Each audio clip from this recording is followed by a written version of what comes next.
Цори – крупный башенный комплекс замкового типа на гребне горного выступа у горы Цори.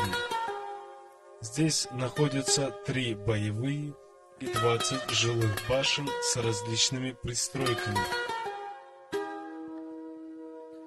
В поздний средневековый период истории Цори являлся административно-политическим, экономическим и духовным центром всего цоринского общества. Здесь проживали наиболее искусные ремесленники и мастера, знатоки народной медицины и горского обычного права, опытные жрецы, воины, музыканты.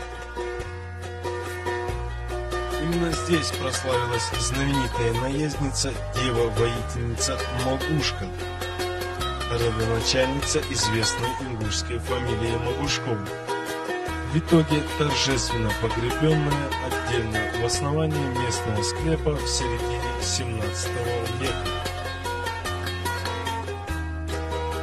Сходство башенных построек между собой обусловлено близостью их пропорций. Надо думать, местные зодчие имели представление о модуле, мере, с помощью которой выдерживалась пропорциональность частей постройки.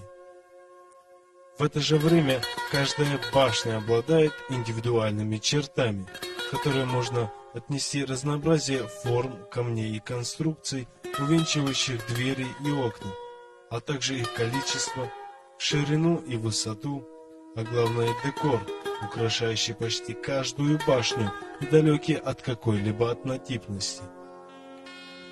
Декор на башнях – это прежде всего чисто архитектурные элементы, рисунки, высеченные на обычных строительных и арочных камнях, петроглифы.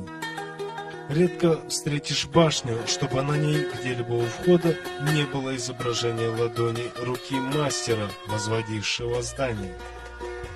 Такое изображение являлось своеобразной гарантией его прочности, что и подтверждено временем. Многие башни пережили своих создателей на несколько веков. Спирали, как считал известный этнограф Башкиров, имеют за собой силу магического атропея, отгоняющего все злое от жизни человека. Спирально-свастический узор ученые сопоставляют также с солнечно-огненным